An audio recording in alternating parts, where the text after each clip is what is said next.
Mrs. McLeod, Kamloops Thompson Caribou. Mrs. McLeod, Kamloops Thompson Caribou. Mr. Reed. Mr. Reed. Mrs. Vecchio. Mrs. Vecchio. Mr. Chong. Mr. Chong. Mr. Tilson. Mr. Tilson. Mr. Stanton. Mr. Stanton. Mr. Kent. Mr. Kent. Mr. Albus. Mr. Albus. Mr. McGuire. Mr. McGuire. Mr. Kelly.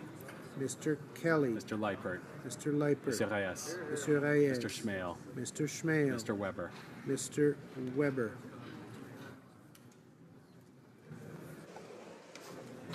Tous ceux qui s'opposent à la motion voient bien. All those opposed to the motion will please rise. Ambrose. Ms. Finley. Ms. Finley. Mr. Harper. Mr. Harper. Mr. Nicholson. Mr. Nicholson. Mr. Ritz. Mr. Ritz. Mrs. Block. Mrs. Block. Ms. Leach. Ms. Leach. Mr. Blaney. Bellechasse les Etchemin-Lévis. Monsieur Blaney, Bellechasse, les Etchemin-Lévis. Mr. O'Toole. Mr. O'Toole. Ms. Raitt. Ms. Raitt. Mr. Shear. Mr. Shear.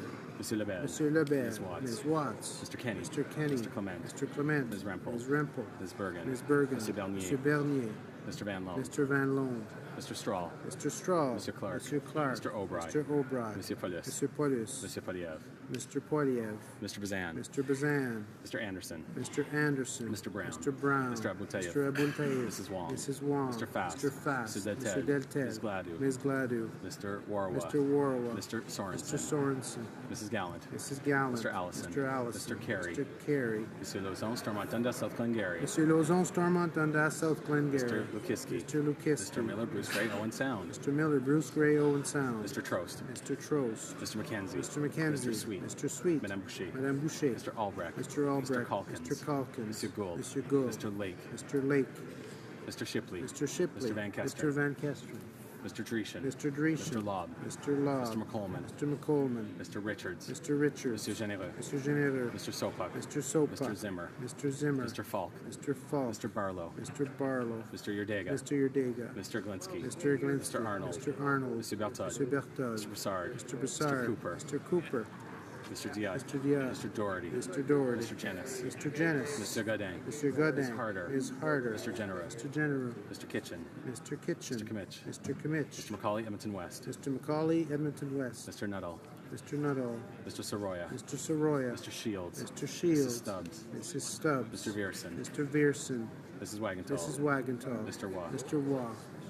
Monsieur Mulcair. Monsieur Mulcair. Ms. Ashton. Ms. Ashton. Mr. Julian. Mr. Julian. Ms. Duncan, Edmonton Strathcona. Ms. Duncan, Edmonton Strathcona. Mr. Christopherson. Mr. Christopherson. Mr. Angus. Mr. Angus. Mr. Davies. Mr. Davies. Mr. Cullen. Mr. Cullen. Mr. Donnelly. Mr. Donnelly. Mr. Massey, Windsor West. Mr. Massey, Windsor West. Mr. Garrison. Mr. Garrison. Madame Boutin Sweet. Madame Boutin Sweet. Ms. Matheson. Ms. Matheson. Mr. Dubé. Monsieur Dubé. Madame Laverdière. Madame Monsieur Laverdière. Boulris. Monsieur Boulris. Ms. Kwan. Ms. Kwan. Mr. Rankin. Mr. Rankin. Madame Moore. Madame Moore. Mr. Stewart. Mr. Stewart. Mr. Duval. Mr. Duval. Monsieur Aubin. Monsieur Aubin. Monsieur Nantel. Monsieur Nantel. Monsieur Caron. Monsieur Caron. Monsieur Saganache. Monsieur Saganache. Madame Quash. Madame Quash. Monsieur Dussault. Monsieur Dussault. Madame Sans Souci. Madame Sans Souci. Monsieur Choquette. Monsieur Choquette. Madame Trudel. Madame Trudel. Mr. Blakey. Mr. Blakey. Mr. Weir. Mr. Weir. Ms. Benson. Ms. Benson. Mr. Stetsky. Mr. Stetsky. Mr. Canning. Mr. Canning. Mr. Johns. Mr. Johns. Mr. McGregor. Mr. McGregor. Ms. Hardcastle. Ms. Hardcastle. Ms. Ramsey. Ms. Ramsey. Ms. Blaney, North Island, Pell River. Ms. Blaney, North Island, Powell River. Madame Hughes. Madame Hughes. Monsieur Fortin. Monsieur Fortin. Monsieur Plamondon. Monsieur Plamondon. Monsieur Saint-Marie. Monsieur Sainte-Marie. Monsieur Marcel. Monsieur Marcel. Madame Posé. Madame Posé. Monsieur Thériault. Monsieur Thériault. Monsieur Beaulieu. Monsieur Beaulieu. Monsieur Barcelou Monsieur Duval. Barcelou Duval. Madame Gill. Madame Gill. Monsieur Boudria. Monsieur Boudria. Ms. May, Sandwich Gulf Islands. Ms. May, Sandwich Gulf Islands. Mr. Oliphant. Mr. Oliphant. Monsieur Lemetti. Monsieur Lemetti. Mr. Erskine Smith. Mr. Erskine Smith. Monsieur Wallet. Monsieur Wallet.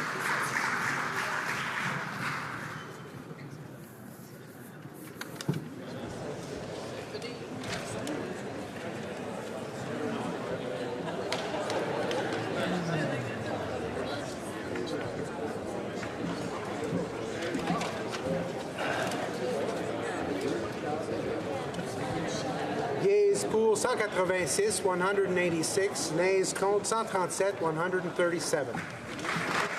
Declare la motion adoptée. Declare the motion carried. Troisième lecture de ce projet de loi, third reading. Third reading. It being 6:06, the House will now proceed to the consideration of private members' business as listed on today's order paper. Private members' business, private members' bill, consideration at second reading stage of Bill C-210, an act to amend the National Anthem Act, Gender.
I just want to remind members that the House is continuing its business, so if you wouldn't mind taking your conversations outside, that would be greatly appreciated.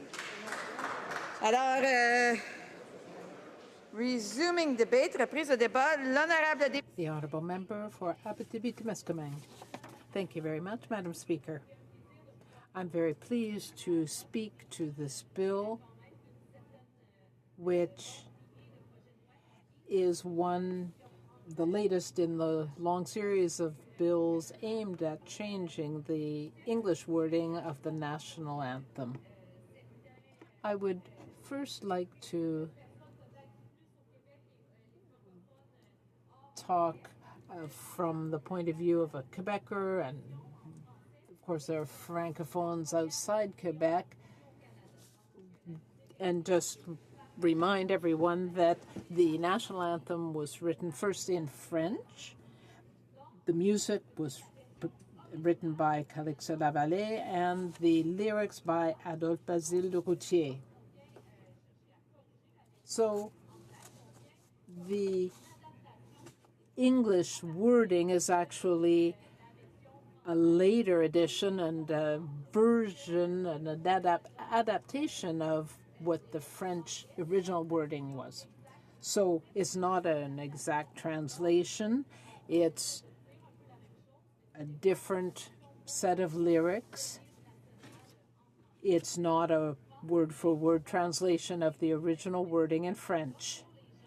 I just wanted to mention that for people who may not know the words in English. Francophones may wonder about these changes being proposed. What is being suggested in the English wording only is of their sons would become of us. So in French, I would just give the wording so that people understand, and just that it would not talk about the sons, but rather all of us.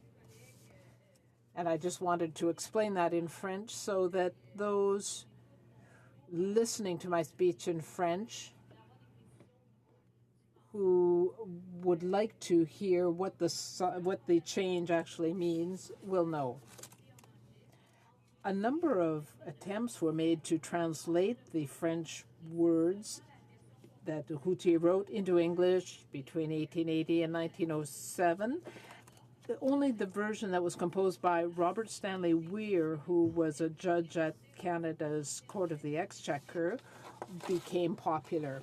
The words were written in 1908 and were sung at the 300th anniversary of Quebec City. The original wording was, in 1908, "True patriot love, thou dost in us command." In 1914, that was replaced by "True patriot love and all our by sons command."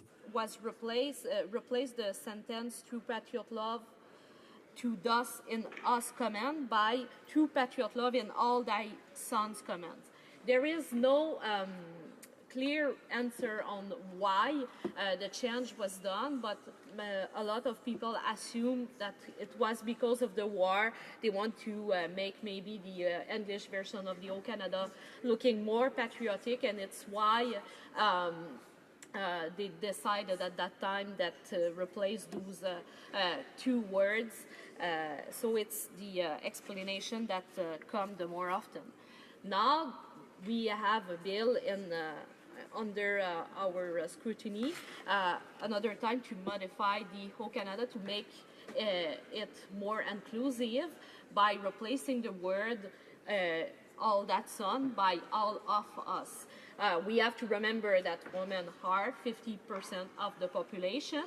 I think it's really important to remember, so I think it's a good point that maybe our national anthem have to be more inclusive, and also, as I said, to one of some of my colleagues, maybe in 1914 there wasn't a lot of women in the army, but now women are in the army, they are real member, and if the change was made for the reason of the war, the face of war has changed now, and I think even in terms of talking about war and patriotism, I think women should have the right to be included in our national anthem.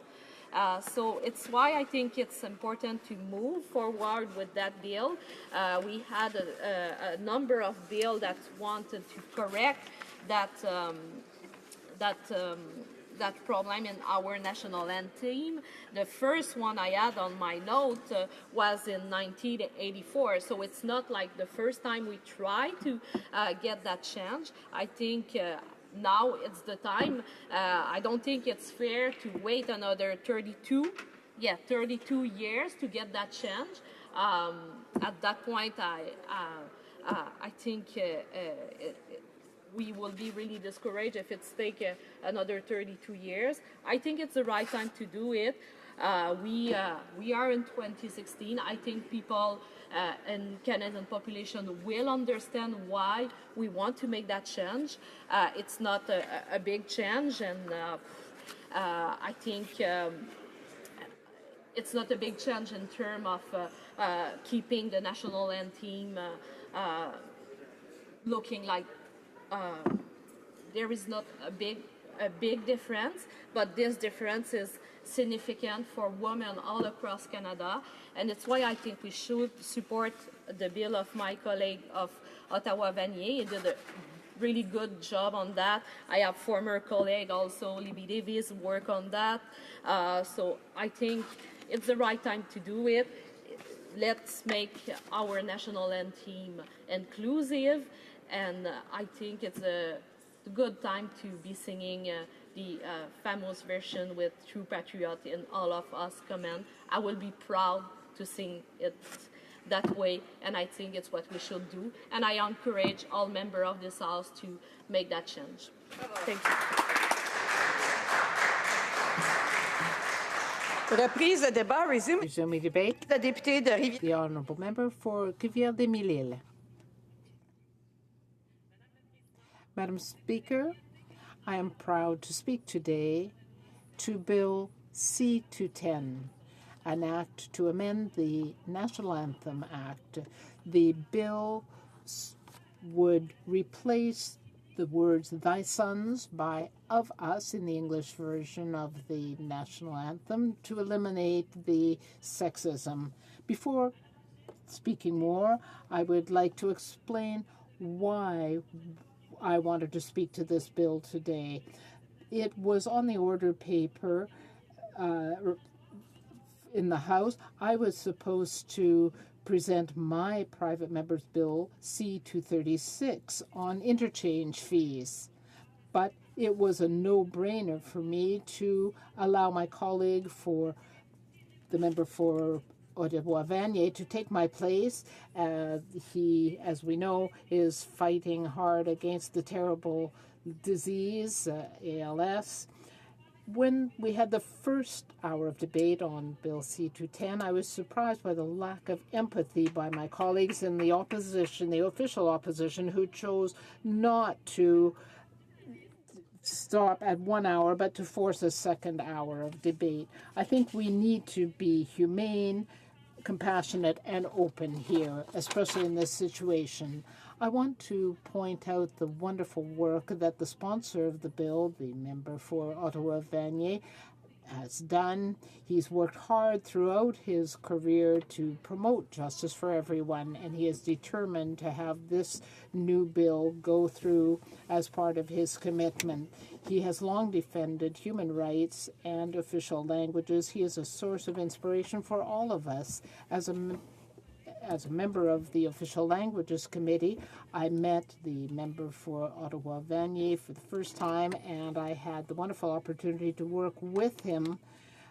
Official languages are a very important issue, and I represent a Quebec riding, Rivière-des-Mille-Îles, where it is certainly important. My colleague pointed out the reasons for the amendment, and I support those reasons. It is essential to eliminate sexism in our national anthem. It is 2016. I have 4 children, 2 boys and 2 girls, and so I feel very strongly about this bill. Mr. Speaker, I've always had this aspiration for my country and my family. I want my 2 daughters to have the same opportunities as my 2 sons. Reflétait peut-être la société canadienne. To my mind, the English words "in all thy sons command" may have reflected Canadian society in 1913, but things have changed a lot since then. When the words were written, women couldn't vote for or against a bill. They couldn't vote at all. Before 1929, they weren't considered persons. It's essential that we modernize the words of our national anthem to reflect all of the social progress accomplished by Canadians. Mr. Speaker, I repeat what I said. It's 2016. For decades, the Government of Canada has been committed to promoting equality of the sexes here at home as well as abroad. A number of projects have come into being to recognize the contribution of women as individuals and groups who have participated in building a strong, creative, and inclusive Canada that we know today. I'm not saying that we've achieved full gender equality in Canada, but we've certainly improved things. Our government remains determined to build a country where our sons and daughters are equal participants in all aspects of society. Allow me to mention some of the measures taken by the Government of Canada to recognize the crucial role played by women in building the Canada we know today. Mr. Speaker, Madam Speaker, our government announced in Budget 2016 investment to strengthen the capacity of Status of Women Canada.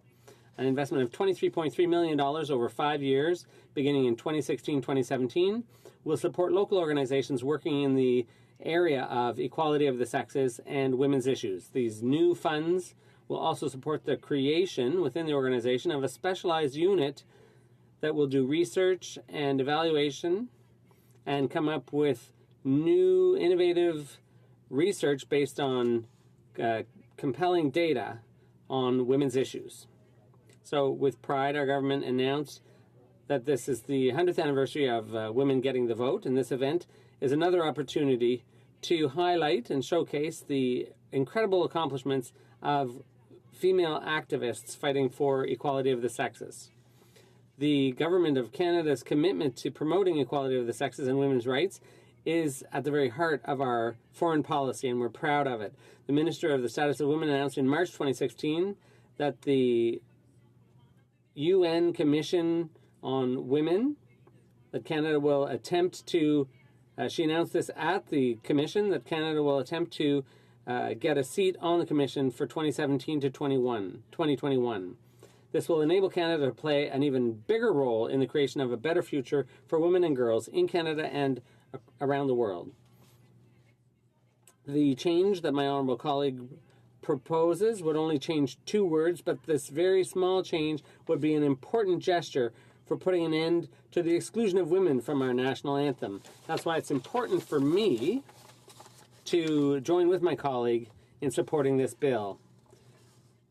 We're about to celebrate Canada's 150th anniversary, and supporting this bill is an important symbol to reflect our values and continue to inspire pride and belonging among all Canadians. In 2017, when we celebrate our 150th anniversary, I hope to hear a national anthem that reflects Canada as we know it today.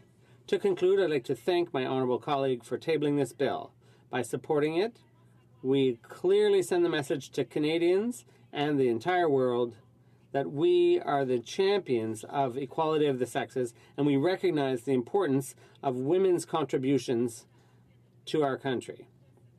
In this manner, we're setting another example of the determination of our government to promote the equality of the sexes for all Canadians.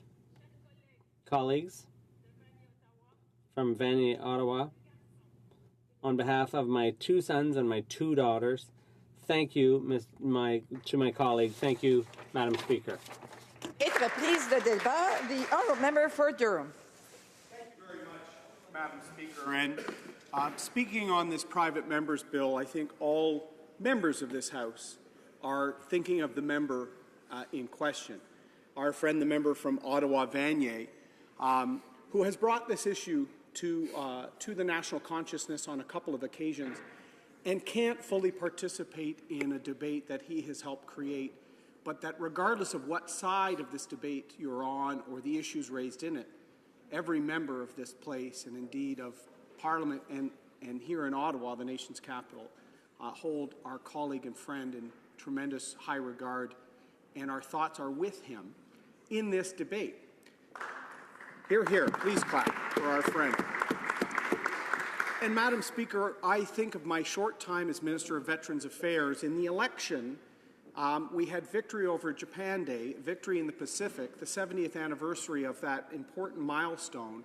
And there's tradition that when an important commemoration event happens during an election, that the minister will do the event but will invite the other parties to be represented.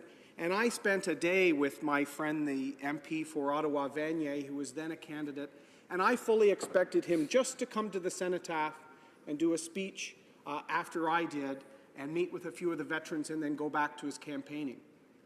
Madam Speaker, he spent the entire day right through to the dinner thanking our veterans. We had Battle of Hong Kong veterans who'd been prisoners of war in ill health but still in their 90s. We had other veterans from the Pacific Theater. That member spent the entire day with them, did not go back. And then I think of that moment often, Madam Speaker, because at the end of the day, he said, you know, I'm really tired in this campaign. It's really wearing me down. And months later, when he shared his news with this House, I thought back to that moment, how he was probably not feeling his best, but did not sacrifice a minute away from thanking our veterans. So I'll cherish that memory with my friend from Ottawa-Vanier, Madam Speaker. Starting out with that remembrance of my friend, what is special about this place is we can be friends and not necessarily agree on the debate he's brought here. But as a parliamentarian, he's raised this issue, and what I think is best served by this debate here today is the fact that we're showing Canada is not the country of 1880, when O Canada was first composed by an order of the Lieutenant Governor of Quebec for a St. Jean-Baptiste Day song, which, you know, anyone who follows that national celebration in Quebec might find some irony in the fact that our national anthem had that origin as a song for St. Jean-Baptiste Day in Quebec. But these national songs and symbols and issues are rooted in the time of our early country. And when we look at some of them now, we can actually be very proud of the country those people, the men and women that built this place, created. And so while the words and the passions and the emotions of our early years as a young Confederation can be looked back to, we should also respect the symbols, heritage, heraldry from that time. And that's why we bring to the debate all members of this chamber promote fully the full inclusion of all Canadians in the wonderful opportunity our country represents, and that our country is as strong, as free as it is because of equality between men and women, Madam Speaker. And the irony that when the song was composed was at a time that women could not sit in this place. Yet, a century later, we are debating whether the words chosen at that time should be changed. I think that in itself highlights the fact that we've come a long way as a country. We still have a tremendous way to go, particularly with equality on corporate boards, on a number of issues that I know our past government looked at, I know the present government is looking at. But it is wrong for a country to tread on its heritage and history, even when some of those heritage symbols, songs, anthems may seem a little dated. while looking at it from the lens of 2016, Madam Speaker. And that's really what we come to with a debate about our national anthem. We are not debating composing that anthem today. We're celebrating the country that chose this anthem generations ago. Much like the mace I'm staring at, Madam Speaker, is not a weapon that's used on the field of battle today. But when the first parliaments were formed in Britain, Madam Speaker, it was a symbol that that weapon was being placed on a table and that sides could debate in their democracy. Do we discard our ties to the past, or do we learn by looking back at them, Madam Speaker? That is essentially the debate my friend from Ottawa, Vanier, has brought to us. Because I think if we look at how we would craft a national anthem today, whether in French or English, you know, they were both written with a young country emerging a few years past 1812, before the Great War. Both the French and English version of O Canada are deeply military in symbolism, whether it's sword, standing on guard, true patriot love, Madam Speaker. These stir emotions, and they were meant to in a young country. And as someone that joined the Canadian Armed Forces at 18, that anthem was played at my ceremony and my oath to Her Majesty the Queen, which some may feel is old-fashioned. These are the ties that I have to the same institution of the Canadian Armed Forces that my grandfather and indeed many of our great-grandfathers would have. And as we approach the 100th anniversary of Vimy Ridge, we should look back and recognize that our country has come a long way. And, Madam Speaker, what's interesting, when I took my oath to join the Canadian Armed Forces, I stood proudly alongside some tremendous female leaders that were leaving their high schools across the country and stepping up to serve their country. And anthems, symbols, heraldry, heritage, are these connections we have to the past. We can learn by looking now at them. But we should be very reticent, Madam Speaker, to change them, because they are part of our history. And it's critical for us to learn from that history, Madam Speaker. But changing things to suit today with respect to some of the early symbols of this country is not a way we can show we've evolved. We show we evolve by looking back and saying, at that time, women did not have the vote. Thankfully, that has changed. Our country has modernized, but we are still having the tie to these important rallying points for an early and young country that was emerging to the north of its great southern rival. So, Madam Speaker, I think our debate here today, we can all MPs certainly want all Canadians to feel a part of the Canadian story, the celebration that is represented by our national anthem, represented by our flag, by the military colors of units, by badges, by crests. These all have origins in the early days of our nation, but we shouldn't substitute them each generation. We should look back and see how our society may have changed, Madam Speaker. So I think this is a good debate if we can look at it from that perspective. If we can look back and say, we take pride in our anthem and all that it represents. We take pride in the symbols in this Parliament, in this very chamber, our coats of arms. Countries do not change or alter these without considerable need or consideration, Madam Speaker. And I think in this case, we have a situation where if we start parsing lines of songs, we're not showing the respect for the tradition and the heritage that we've inherited. This in no way suggests that sticking to a historic root of a song means that one is not in favor of equality. And I worry when people make that argument, Madam Speaker. And I know that listening to my constituents, as many of my colleagues have, certainly considering the origins of the song, I think we can stay to it, but I thank my friend from Ottawa, Vanier, for bringing this to the floor of the House. Resuming debate. For Churchill, Kiwanis-Newcastle.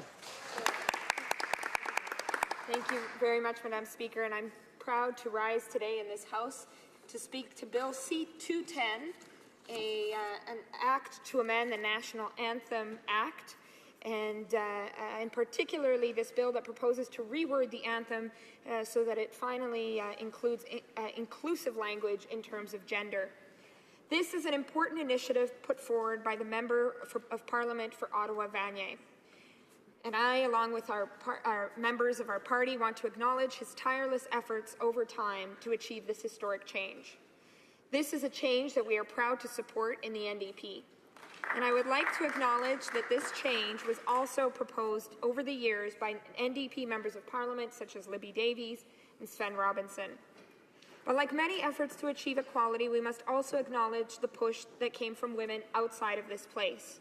Without their tireless campaigning and their advocacy to make this change and these lyrics, this change would not be possible. And it is important to note that this change is symbolic. It is about making this line in the anthem more reflective of the fact that women and men are Canadians. It's about sending a message that we are not sons, but we are people. And this is about adopting gender-neutral language, a practice that has been very important over the last few decades. In essence, it allows us in this House to alter the language in our anthem and, in a way, catch up to the kind of changes in language we've seen over time. In fact, during the 1970s, feminists known as Casey Miller and Kate Swift created a manual. It was called the Handbook of Non-Sexist Writing. It served to reform the existing sexist language that was said to exclude and even dehumanize women. This conversation led to important changes, like changing the words businessman or businesswoman to businessperson. Led to changing words like chairman or chairwoman to chair or chairperson, policeman to police officer, stewardess to flight attendant, and the list goes on. Madam Speaker, these changes matter. They send a signal to girls and young women that they can aspire to do anything. And by changing our language, by moving from what is known as androcentric language in a focus, we send a signal that we all share space in this world.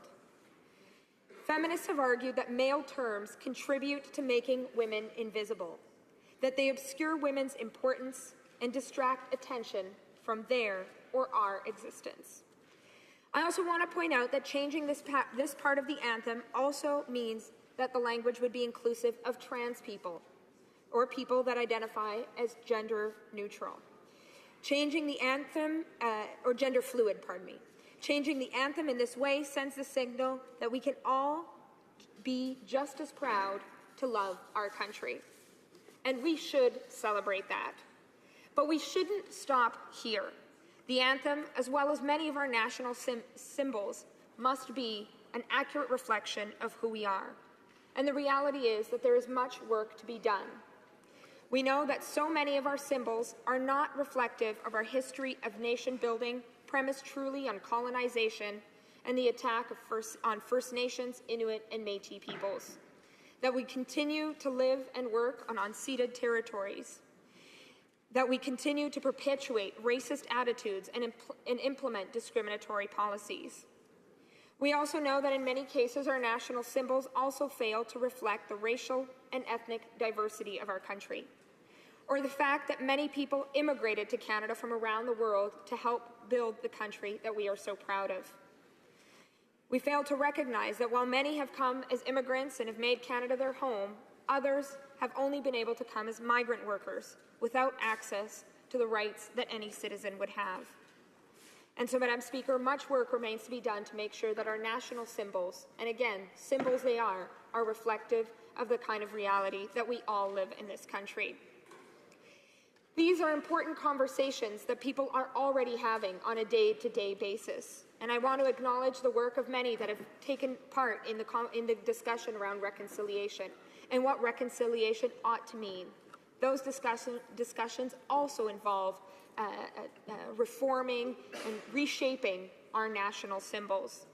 I want to acknowledge that many activists who have been critical of the concept of reconciliation and recognizing that in many cases the narrative around reconciliation, as it is used by some, is used to pacify, in the case of, in their particular case, Indigenous activists who are truly challenging the foundations of our country.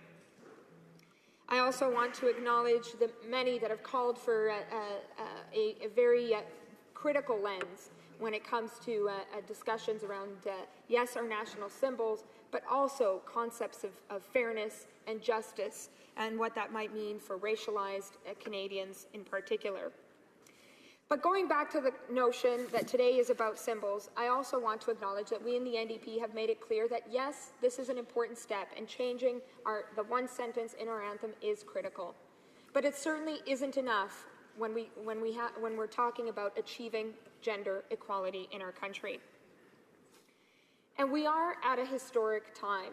We have a Prime Minister who's identified as being a feminist. We've seen a government appoint a gender equal cabinet. And we've seen some very positive pronouncements when it comes to the recognition that injustices faced by women are injustices that require federal leadership. And I think of, in particular, the call for a national, or the commitment to a national inquiry into missing and murdered Indigenous women. But the reality is, in order to make a difference in the lives of women, to make a difference in the daily lives of Canadian women, we need to go far beyond symbolism, and we need to move to action. And there are many ways in which we need the federal government to act and to take leadership to truly make a difference in the lives of Canadian women. First and foremost is the area of violence against women. We know that while other kinds of violence have dropped over the last number of years, domestic violence continues to remain stagnant. We know that over the last number of years, in fact, statistics show that women continue to face intimate partner violence at over the same rate consistently year after year. We know that violence targeted against women also impacts women differently according to their identity. 66% of all female victims of sexual assault are young women under the age of 24. We know that Indigenous women are 4 times more likely to be targeted in terms of violence than non-Indigenous women. We know that 60% of women with a disability experience some form of violence in their lifetime. And the statistics go on. We know that in order to act on violence against women, there needs to be action at the federal level. And I'm proud to have worked with our party to propose a comprehensive national action plan to end violence against women. A comprehensive national action plan that we put forward in a motion in the last Parliament, and we certainly hope that the Liberal government will not just talk of the need for a comprehensive national action plan, as we have heard, but more importantly, implement that national action plan to end violence against women. Another area that demands federal leadership is the area of economic injustice still faced by women. We know that on average, Canadian women still only make 72 cents to the male dollar. But when we apply a racialized lens or even an immigrant lens to that reality, the numbers are even more stark. Racialized women who are also immigrants only earn 48.7 cents for every dollar a non-racialized man earns in Canada today. Madam Speaker, whether it's in terms of violence or economic injustice or the ongoing discrimination that women face on a daily basis, whether it's on our streets, in our schools, in our institutions, we know that the reality is that there needs to be concrete actions so that women can truly see a change in their daily reality.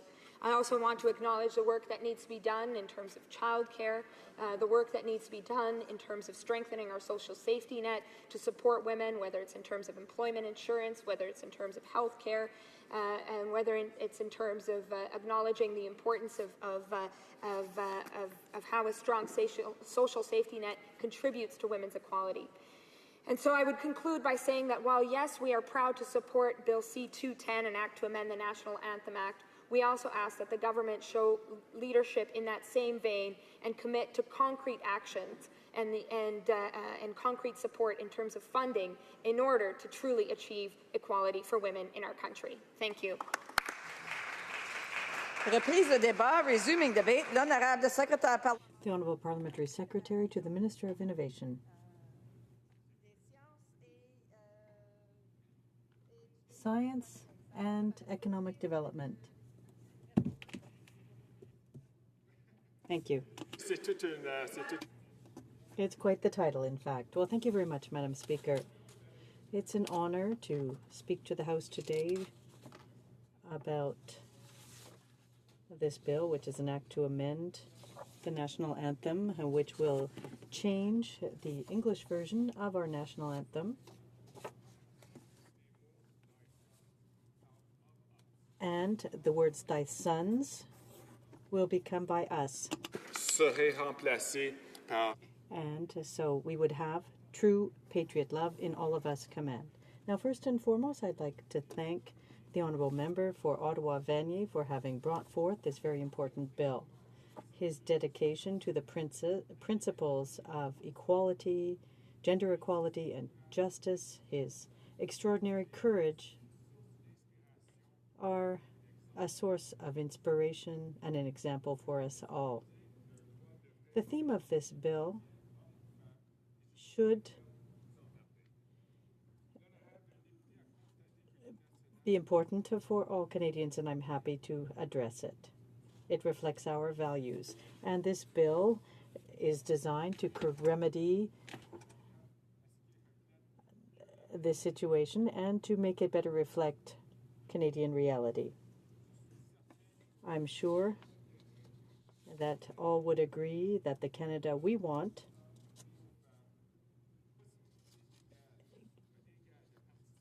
gives both men and women an equal opportunity to participate in society.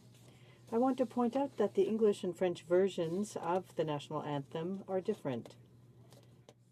The English version is not a translation of the French version, and that's why Bill 210 amends the English version and not the French version. The English version of O Canada was written in 1980. The words in French have changed or remained the same since the beginning, but the version of English has been amended. The music is the same, however, the lyrics were written by Robert Stanley Weir in 1908.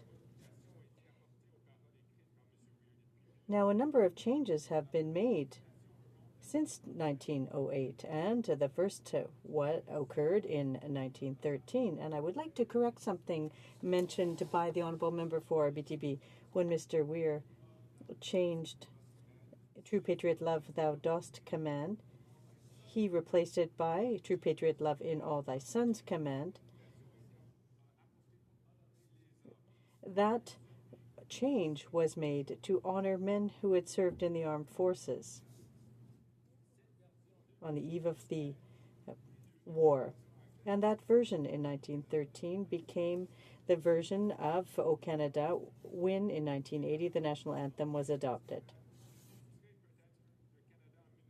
And it may be illustrated Canada in 1913, Madam Speaker, but our country has changed considerably over the past century.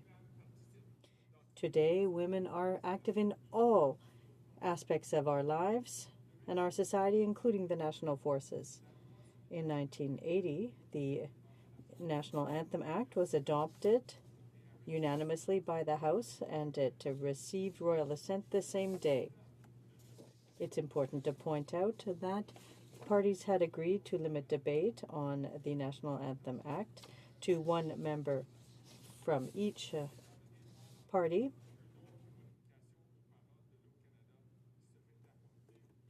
And other changes were proposed through private members' bills. And the House had examined a certain number of bills proposing the national anthem, but they all in the past had died on the order paper. Since 1980, 12 bills were tabled in Parliament to make the English version neutral, and they all aimed to change the words "thy sons." All those bills were rejected, or in other cases died on the order paper. Support for these changes grew. Last year, a bill identical to Bill C-210 was rejected by a vote of 144 to 127.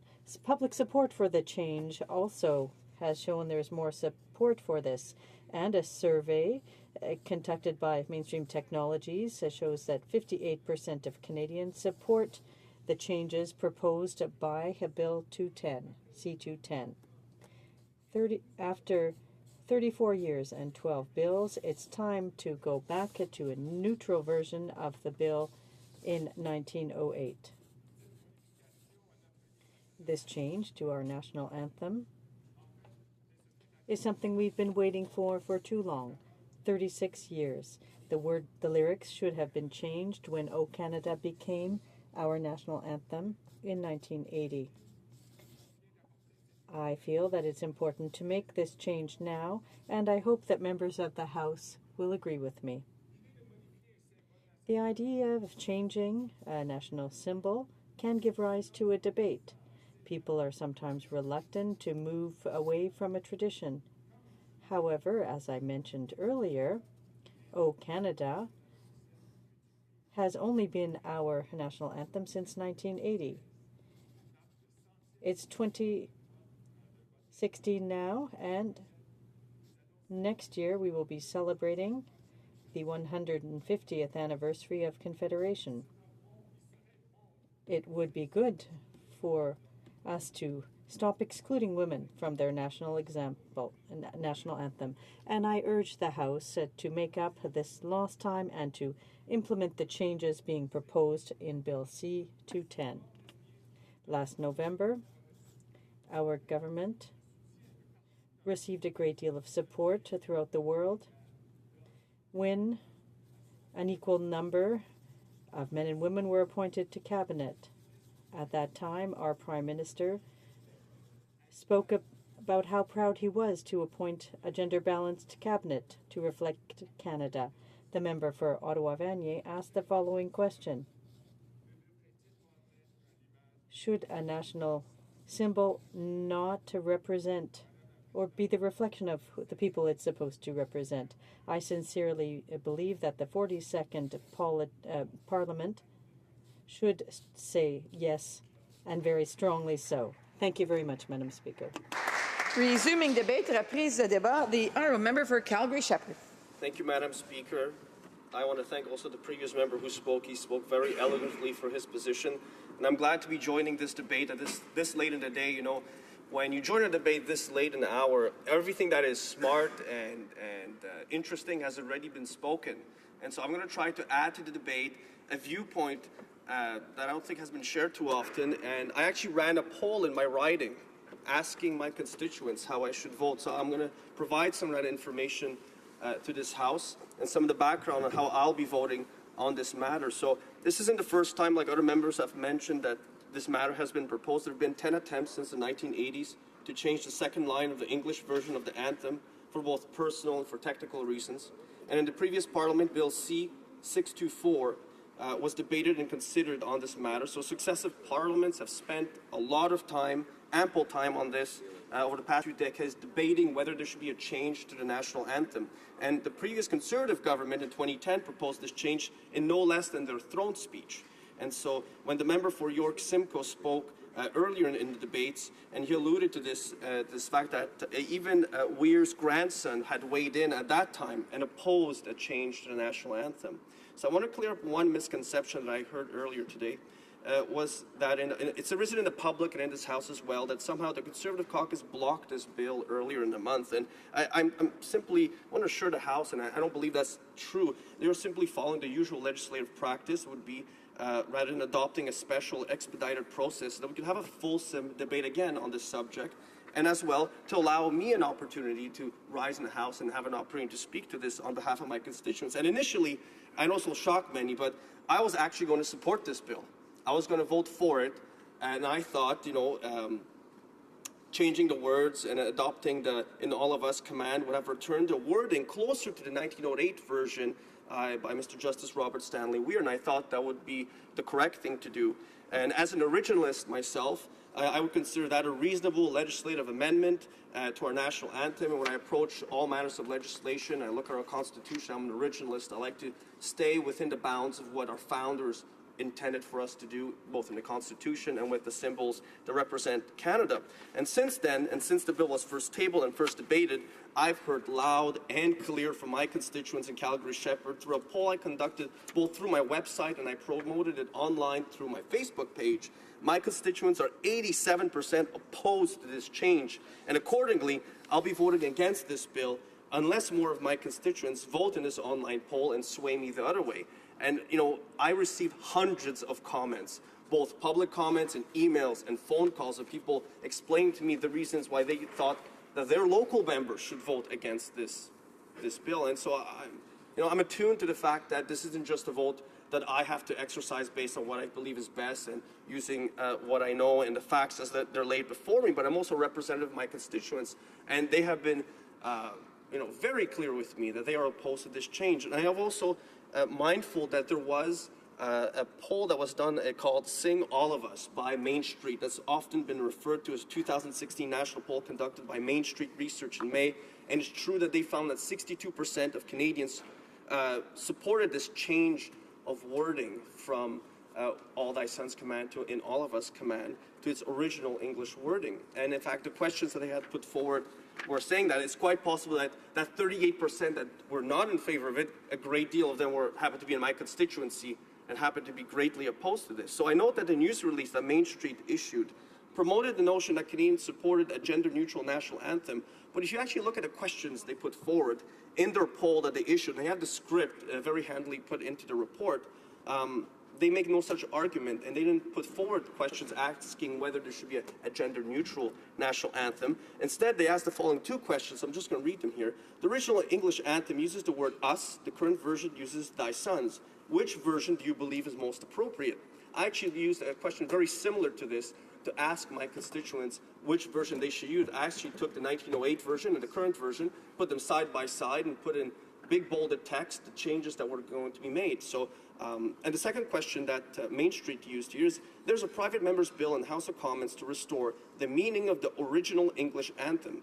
Do you agree or disagree that we should restore the original meaning and use the words in all of us command instead of the words in all thy sons command in the English O Canada? So again, I don't see in there a single mention of gender neutrality being proposed.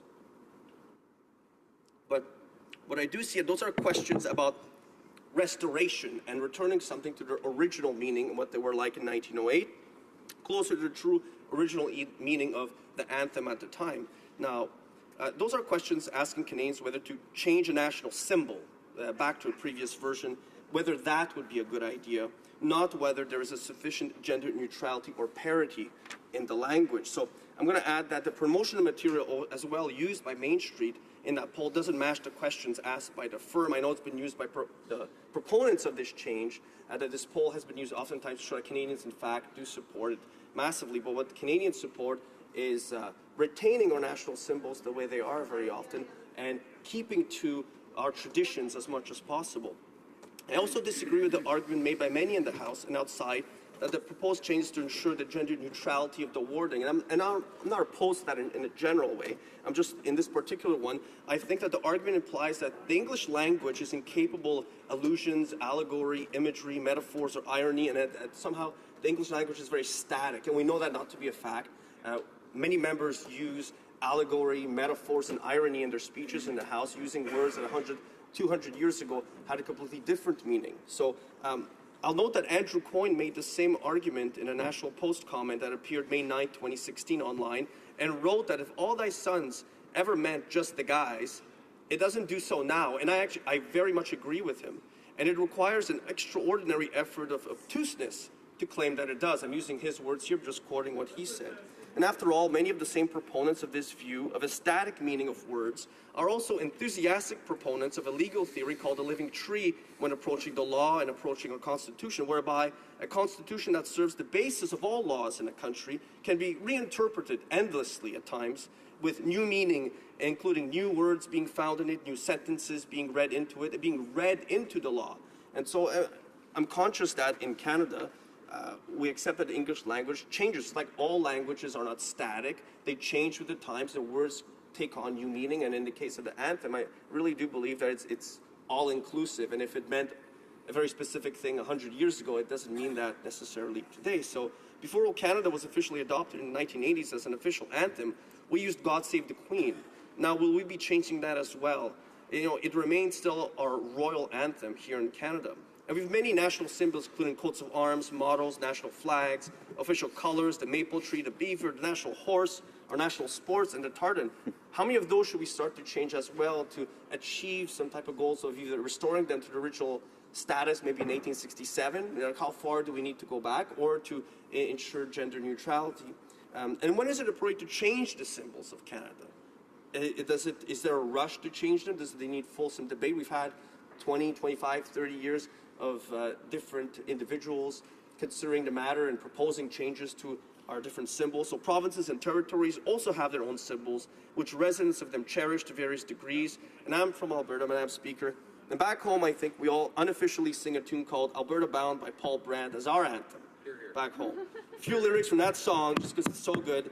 So I'm Alberta bound, this piece of heaven that I found, rocky mountains and black fertile ground, everything I need beneath that blue sky, doesn't matter where I go. This place will always be my home. Yeah, I've been Alberta bound all my life, and I'll be Alberta bound until I die. Now, despite not being born myself in Alberta, those few lines speak to that deep, hard to explain, but easy to feel sense of home and belonging that Alberta is to Albertans. Now, it's an unofficial anthem. There's no act of saying that it's an official symbol of Canada, or of Alberta in this case. But those few simple lines give literary life to the feeling that every Albertan feels, wherever he or she is from originally, that we are truly only home when we're back in Alberta. So I hope Paul Brand keeps every single word exactly the way it is. But words do have meaning, and they do have a lot of power. And I think the original meaning especially had a lot of power. My constituents, though, are really tied to the current version of the national anthem.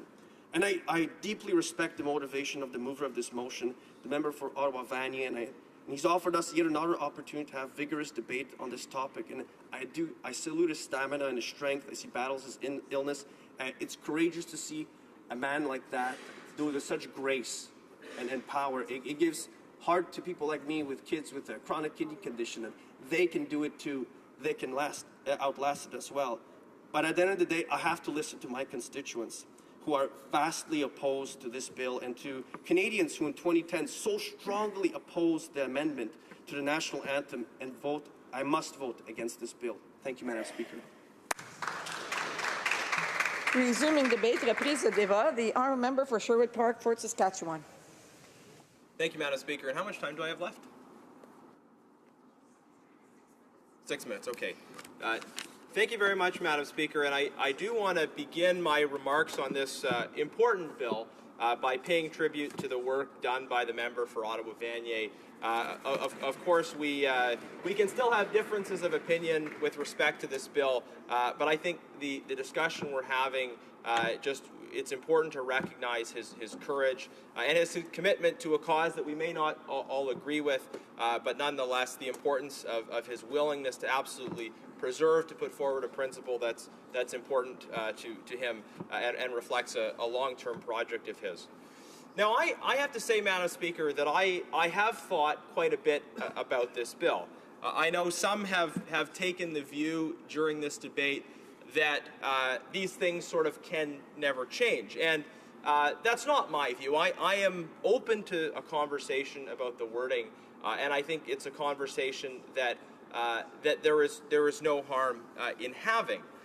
Now, I will say in that context that personally, if we were to change the words, I would actually prefer the original version, us thou dost command. I would prefer that over all of us command, which I personally regard as somewhat awkward phrasing. And this maybe illustrates the point that ultimately this isn't quite a binary choice. Members, the Canadian public might ultimately wish to make some kind of a change, but have a range of different perspectives on what the best kind of change would be. But I have concern about the process, and I will be voting against this bill, principally because I mean, this is perhaps the only case that I would tell the government they actually need to do much more consultation on this. I don't think 2 hours of debate on a private member's bill this quickly is just the appropriate process of pushing through a change that is this consequential to our national anthem.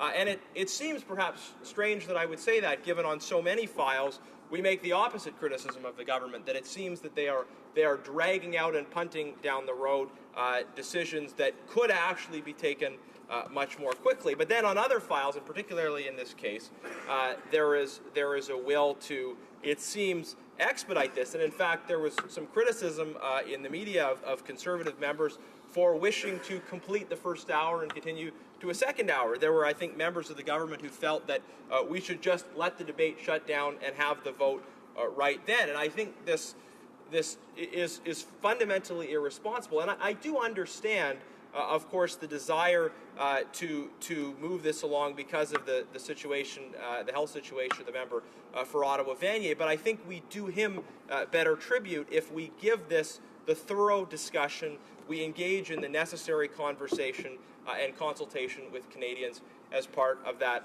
important process. So I would just make a modest proposal here. If the government wants to have this discussion, if they want to have Canadians engaged in this discussion, how about this be question number 2 on the electoral reform referendum that we think certainly needs to happen and we hope will be happening.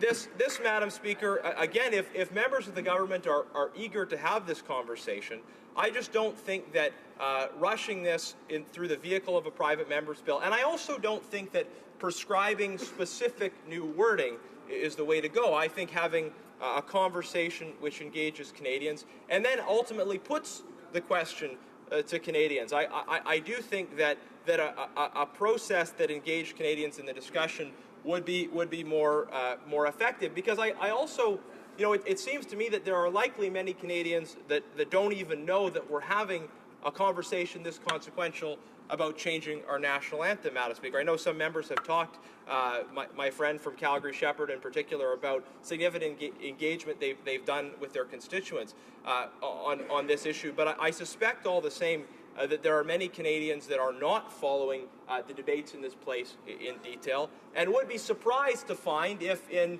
a few short months, all of a sudden, they are told that the anthem that they have been singing from childhood has happened to be changed. I think that would be a surprise, and I think a very unfortunate way of rushing this important conversation. I think the language that's contained in this type of an anthem obviously is important. It has symbolic value for Canadians on both sides. It has symbolic value to those who may not feel included by the words, but on the other hand, they may not be interpreting the original connotation of those words in the correct way, but they still may not feel included by them. But on the other hand, there are those who have identified with that anthem have fought for Canada under that anthem and would feel the opposite, would feel that moving away from wording that they have historically identified with and appreciated would be really troubling for their sense of patriotism, troubling in terms of just their desire to identify with long-standing Canadian symbols. And I think we can do this if members in the government are interested in having this discussion. It could be done in a responsible way, but in the absence of that process, in the absence of the proper engagement with Canadians, I'm going to be forced to oppose this bill. Thank you.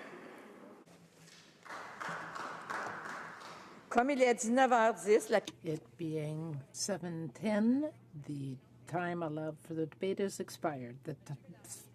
The question is as follows. The Honourable Mr. Bélanger moves that Bill C-210, an act to amend the National Anthem Act, Gender, be now read a second time and referred to the Standing Committee on Canadian Heritage. Of the House to adopt the motion.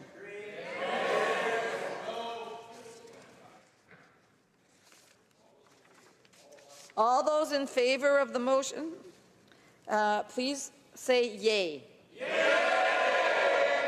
All those opposed, please say nay. À mon avis, les oui l'emportent. In my opinion, the wees, the yes, yeas have it.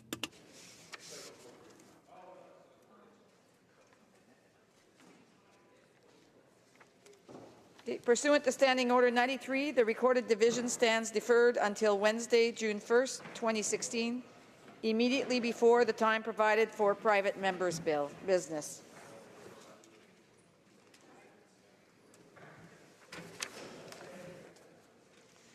À l'ordre. Order, please. Pursuant to Standing Order 38, and a motion to adjourn the House is deemed to have been put and passed, and the question is now as follows: that the House do now adjourn. Member for Saanich Gulf Islands.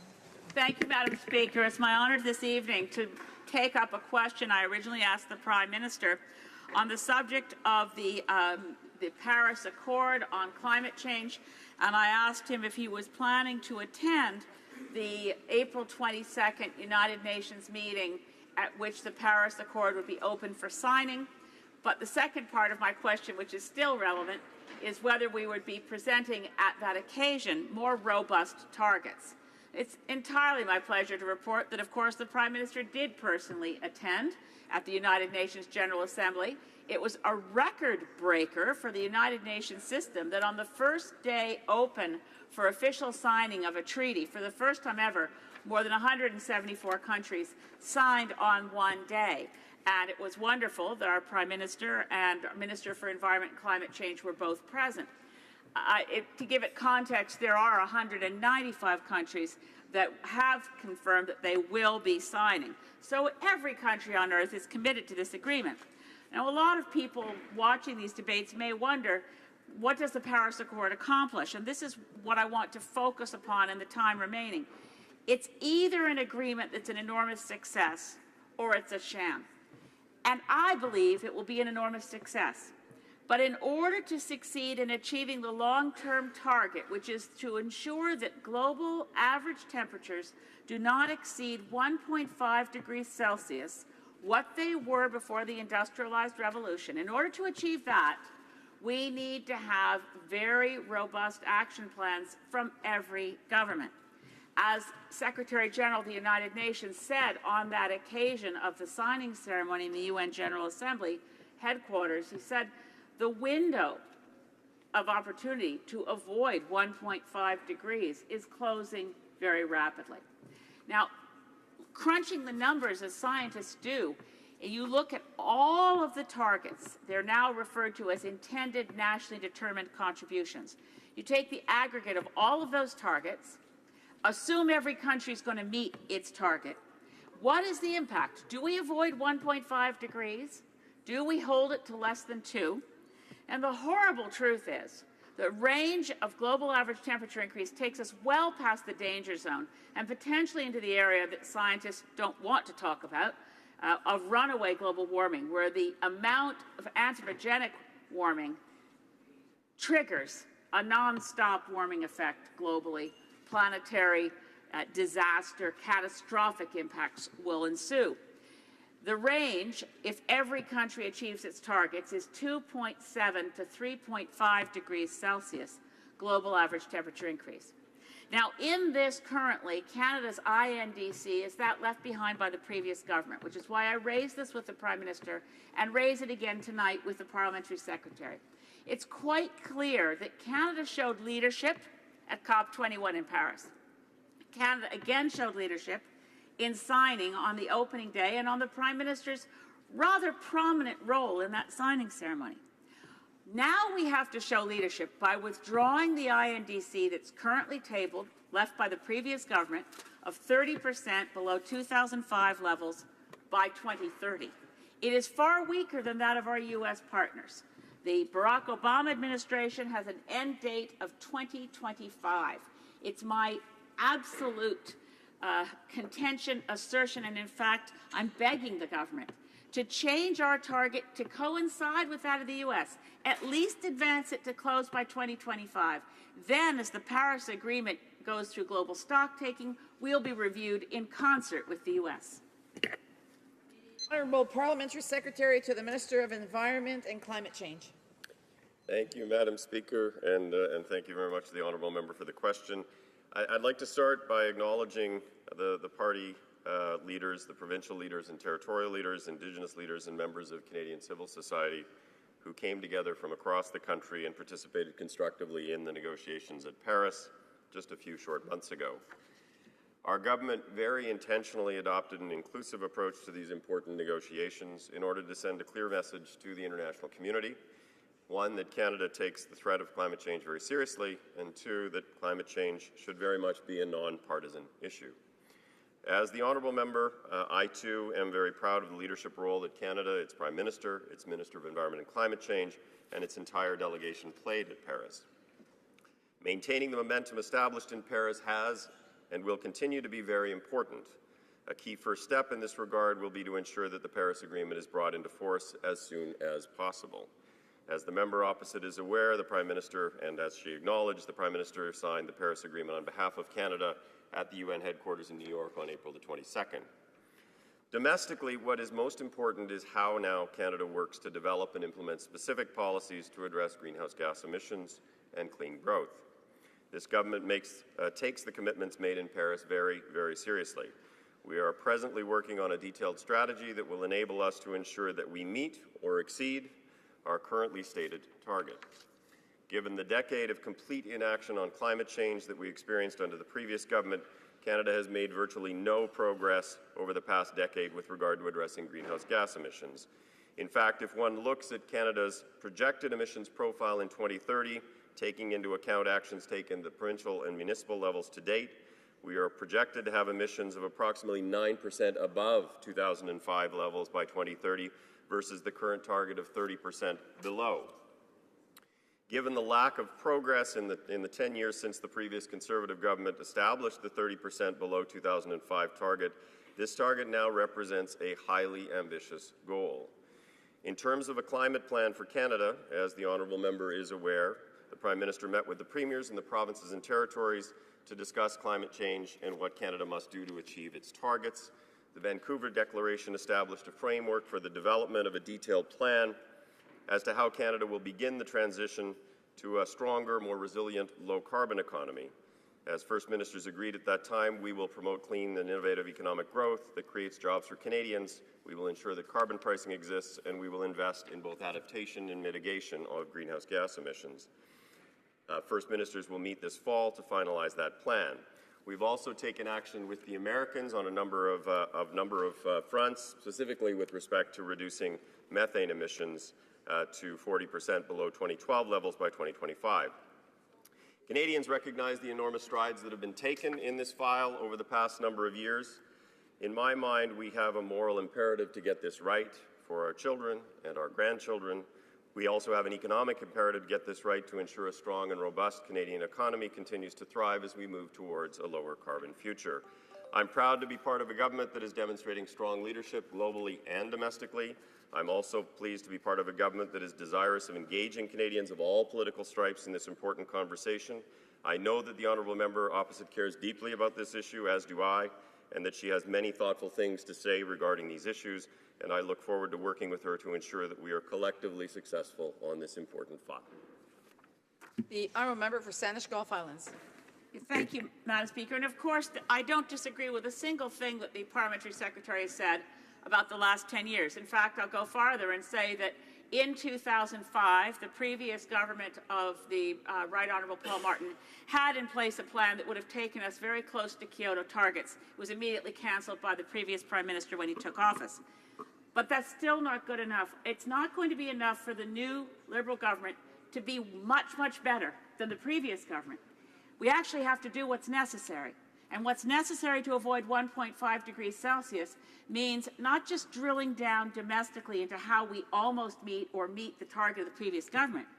By withdrawing our INDC and tabling a new one that's more robust, that's more ambitious, we can trigger other countries to do the same. Otherwise, we will lock in global average temperature increases way past the danger zone. The Honourable Parliamentary Secretary to the Minister of Environment and Climate Change. Thank you, Madam Speaker, and I certainly commend the honourable member for her passion on this issue. I certainly feel very strongly, in the same way that she does, that we need to take strong action to address climate change. You know, in the context of the Canadian Federation, part of what we actually have to do is work collaboratively with the provinces who hold many of the key metrics and the key tools with which we actually can get at some of the key sources of emissions. And so the process that we established as part of the Vancouver Declaration is to work collaboratively with the provinces to work towards an outcome that we will all be happy with. And as I said when I was speaking a few minutes ago, the focus for us is on meeting or exceeding those targets, and we're working on a collaborative basis with the provinces to ensure that on a pan-Canadian basis that we have a plan to do that. The honourable member for Sherwood Park, Fort Saskatchewan. Thank you, Madam Speaker. It's a pleasure for me to rise at this point and further challenge the government on their lack of emphasis on international human rights. And just to follow up with a question that I asked in March, where we called on the government to renew the important work then being done by Canada's Office of Religious Freedom. Of course, we know now that the government most likely did not have any plan at the time, but certainly wasn't prepared to renew the work of the office. In the intervening time, the office has expired in March, and we spent a month and a half with absolutely no plan. The government was not prepared to even extend the work of the Office of Religious Freedom for the interim period of time until they came up with what they're notionally identifying as a replacement structure. There wasn't a plan, there wasn't a willingness to do anything in the interim, and I think that left a real problem for many of our stakeholders that are involved in this area, as well as our international partners. But now we finally know what this government's much promoted, at least by them, new replacement strategy is. They've come up with this, what they're calling an Office of Human Rights, Freedom and Inclusion. What we have dubbed an Office of Everything. Because if you look at the words of the Minister and others, this office promises to do absolutely everything in this context. It talks about, I have a conversation the Minister had with the National Post, he talks about it being involved in promoting the rights of Indigenous people around the world, certainly something that is important, as well as dealing with the Canadian mining industry and dealing with how Indigenous rights internationally might interact with it. Again, an important area to be sure, but he talks as well about this dealing with freedom of religion in the context of the subdivision of inclusion within this office. But then he says inclusion is not only the freedom of religion, it could be sexual inclusion. I'm not entirely sure what that means, but we'll just move on. It could be political exclusion, pluralism, rights of women, rights of refugees. And in the midst of aiming at dealing with almost every problem, this office it's not been clear at all what this office will do. And as we learn more, it's particularly concerning that this office isn't really an independent office at all. Certainly not in the sense that we once had an office of religious freedom. This is not an independent office with an ambassador. It is, in fact, a line within foreign affairs that is headed up by a director. If the government took this area seriously, they could at least appoint an ambassador responsible for this important area. And I'll just mention as well that there is no mention in the budget of this work, of course, again suggesting that the government is flying by the seat of their pants on this, but also making us wonder where the money for this is going to come from. Because if this comes from internal reallocation from other existing human rights activities, we're clearly no better off. Now, if the government was serious about international human rights, they could have maintained the existing Office of Religious Freedom and certainly built on that existing model to explore creating other small, focused offices to deal with some of the other very worthy areas that are mentioned. I certainly think there's some value in looking at the area of international rights of Indigenous peoples. But you don't do that area or religious freedom or anything else justice by lumping it together in this ostensibly mandateless, soupy office of everything.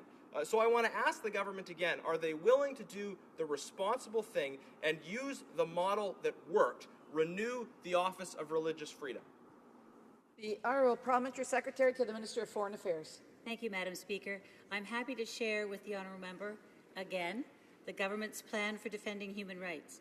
Canada stands in solidarity with anyone who faces oppression, including a threat to life, due to their beliefs. The government has taken significant steps to ensure that the important work of defending freedom of religion or belief effectively is included in our broadened approach to champion peaceful pluralism, respect for diversity, and human rights as a whole. The promotion and protection of human rights, including freedom of religion or belief, as well as the right to not believe, is an integral part of Canada's constructive engagement in the world. Our government is committed to doing more in the promotion and protection of human rights, which are indivisible at home and abroad. As part of this commitment to human rights, on May 17, 2016, the Honourable Minister of Foreign Affairs announced the creation of the Office of Human Rights, Freedoms and Inclusion. The new office expands on the work undertaken by the former Office of Religious Freedom by bringing these efforts together in an approach that includes all human rights. The Honourable Member is quite right.